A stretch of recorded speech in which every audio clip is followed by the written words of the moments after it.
பகவான் ரஜனீஷ் ஓஷோ அவர்களுக்கும் ஜெய கிருஷ்ணமூர்த்திக்கும் திருமேனி பிரதிஷ்டை செய்ய முடிவெடுக்கின்றேன். ஏன்னா யார் யாரெல்லாம் இவங்களோட ஃபீலிங் கனெக்ஷன் இருக்கோ நிச்சயமா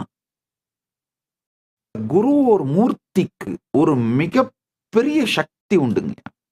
குரு ஒரு மூர்த்தியின் மகிமையை குறைத்து மதிப்பிடாதீர்கள்.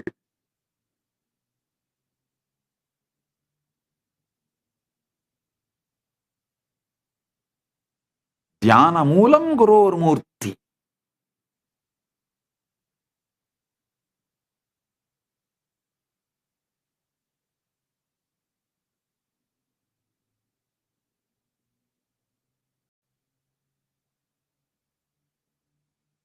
விவேகானந்தர் ஒரு இடத்துல சொல்றார், என் காலத்துக்கு பிறகு எனக்கு சிலை வச்சு பூஜை பண்ணீங்கன்னா பேயா வந்து உங்களை பிடிப்பேன் அப்படின்னு. விவேகானந்தர் மாதிரி ஒரு பேய் நம்மளை பிடிக்கணும்னு தானே நம்ம காத்துட்டு இருக்கிறோம். அவரை மாதிரி ஒரு பேய் நம்மளை வந்து பிடிக்கணும் தானே காத்துட்டு இருக்கிறோம். இது என்ன சாபமா? இதை தப்பா இன்டர்பிரட் பண்ணிட்டு பல பேரு விவேகானந்தருக்கு சிலை வைக்க கூடாது, பூஜை பண்ணக்கூடாதுன்னு சொல்லிட்டு இருக்காங்க.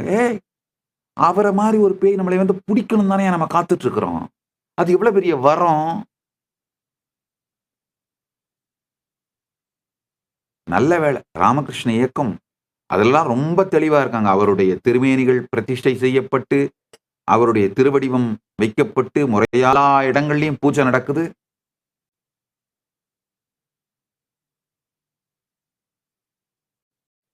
தியான மூலம் குரோர் மூர்த்திங்க. ஐயா நாம இந்துக்கள்ங்கய்யா, நாம சிலை வழிபாடு செய்பவர்கள்ங்க.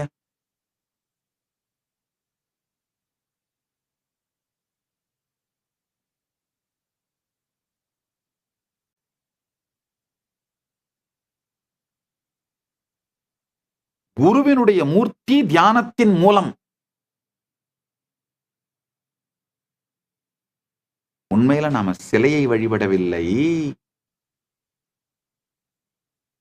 பரம்பொருளை வழிபடுகின்றோம் சிலையின் வடிவத்தில்.